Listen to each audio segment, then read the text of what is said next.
Na noite de 13 de novembro de 2018, eu me lembro bem, a temperatura estava assustadoramente baixa em Campos do Jordão. A cidade, envolta em uma névoa densa, parecia deserta, abandonada pelo calor humano e entregue ao frio cruel da serra. Fazia apenas 5 graus, e o vento úmido soprava entre as árvores, se infiltrando pelas frestas das construções antigas, criando uma atmosfera inquietante, como se algo terrível estivesse prestes a acontecer.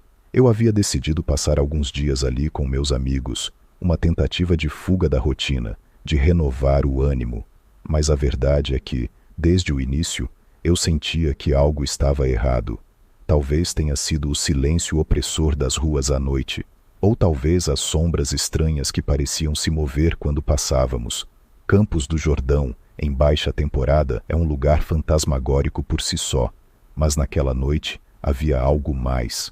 As poucas pessoas com quem cruzávamos evitavam nos encarar, e, vez ou outra, eu percebia alguns cochichos sobre o mascarado. Não dei muita atenção aos boatos, atribuindo tudo a uma história mal contada para assustar turistas. Como eu estava errado. E foi então que, por volta das 23 horas, eu e meus amigos decidimos parar em um bar para nos aquecer. O ambiente era simples, meio rústico, e o cheiro de madeira velha e álcool parecia se misturar com a névoa fria que entrava pela porta. Eu estava de costas para a entrada, mas em algum momento senti um calafrio inexplicável. Sabe quando parece que alguém está te observando? O frio não vinha só do vento ou das paredes geladas. Havia algo a mais ali. Olhei ao redor, mas tudo parecia normal. Continuei bebendo, tentando relaxar, enquanto o bar começava a esvaziar, e a conversa dos meus amigos aos poucos se transformava num sussurro distante, abafado pelo meu próprio desconforto. Foi então que Marina, uma garota do nosso grupo que sempre chamava a atenção por onde passava, se levantou. Com seus longos cabelos castanhos e olhos brilhantes, ela era o tipo de pessoa que se destacava. Ela disse que ia ao banheiro, sorrindo de forma despreocupada, e eu apenas acenei com a cabeça, voltando a me concentrar no meu copo. Mas o que aconteceu depois é algo que eu nunca vou esquecer. Marina demorava para voltar, e o tempo parecia arrastar-se. Meus amigos não pareciam notar sua ausência, mas algo em mim começou a se inquietar.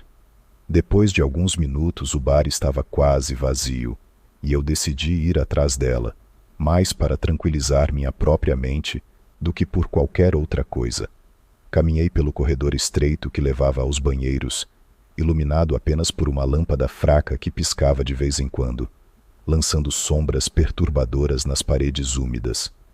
Ao me aproximar da porta do banheiro feminino, ouvi um som abafado, algo entre um gemido e um ruído estranho de respiração. Meus instintos gritaram para eu voltar, mas a preocupação com Marina me empurrou para a frente. Dei 2 batidas na porta, chamando por ela. Nenhuma resposta. O som que vinha lá de dentro era baixo, mas constante. Uma voz dentro de mim dizia para abrir a porta, mas outra, muito mais forte, gritava para eu sair dali, para correr. Finalmente, tomei coragem e empurrei a porta devagar. O que eu vi me tirou o fôlego e fez meu coração parar. O banheiro estava mal iluminado, e a primeira coisa que percebi foi a poça de sangue que se espalhava pelo chão, escorrendo dos azulejos brancos, como um rio escuro e lento. Marina estava ali, caída, seus olhos abertos e vazios, a expressão congelada de puro terror. Perto dela, um homem alto, vestido com uma capa preta e usando uma máscara de metal, segurava um facão que ainda pingava sangue. Ele estava curvado sobre ela, como uma criatura sombria, um vulto que parecia sair diretamente de um pesadelo. Eu me lembro de ter recuado, o som dos meus passos fazendo eco naquele ambiente sufocante. Ele se virou lentamente em minha direção, e a máscara metálica refletiu a luz trêmula da lâmpada, mostrando um rosto sem expressão, frio, impassível. Ele não disse nada, Apenas me encarou, e por um segundo que pareceu eterno, fiquei paralisado, incapaz de mover um músculo, de sequer respirar. O pânico tomou conta de mim, e, num impulso, dei as costas e comecei a correr. Não olhei para trás, apenas corri o mais rápido que pude, ouvindo o eco dos meus passos pelo corredor e o som de algo pesado arrastando-se pelo chão, como se ele estivesse me seguindo. Saí pela porta dos fundos do bar, tropeçando nas pedras do calçamento, meu corpo tremendo, o frio da noite penetrando minha pele e se misturando ao suor gelado que escorria pela minha testa. Não me dei ao luxo de parar até estar bem longe dali, até sentir que estava seguro. No dia seguinte, a cidade inteira estava em polvorosa. A notícia do assassinato de Marina se espalhou como fogo, e todos falavam do assassino mascarado, como começaram a chamá-lo.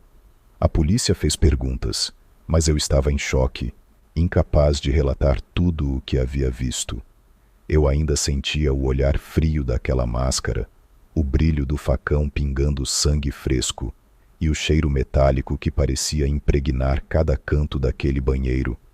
Algumas pessoas disseram que o mascarado já havia feito outras vítimas na região, sempre da mesma maneira, brutal, metódico, desaparecendo na noite sem deixar rastros.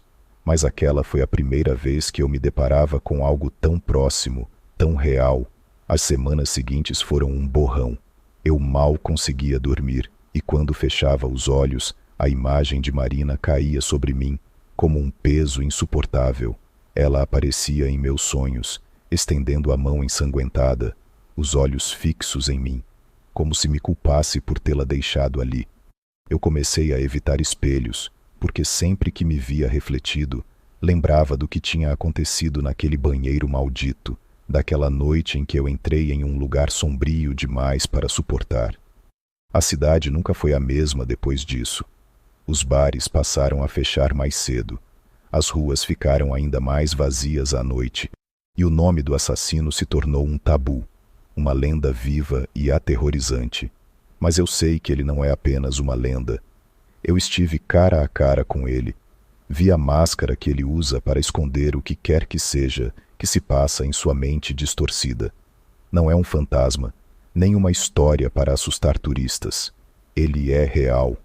E até hoje, em cada esquina, cada beco escuro, eu sinto sua presença como se ele estivesse me observando, esperando pelo momento certo para me encontrar novamente. E o pior de tudo é que eu sei que ele está lá, em algum lugar, talvez esperando, talvez observando, talvez escolhendo sua próxima vítima. E, toda noite, quando apago a luz, eu ainda ouço o som do facão cortando o ar, e lembro do olhar vazio de Marina, um olhar que não consigo esquecer, não importa o quanto eu tente.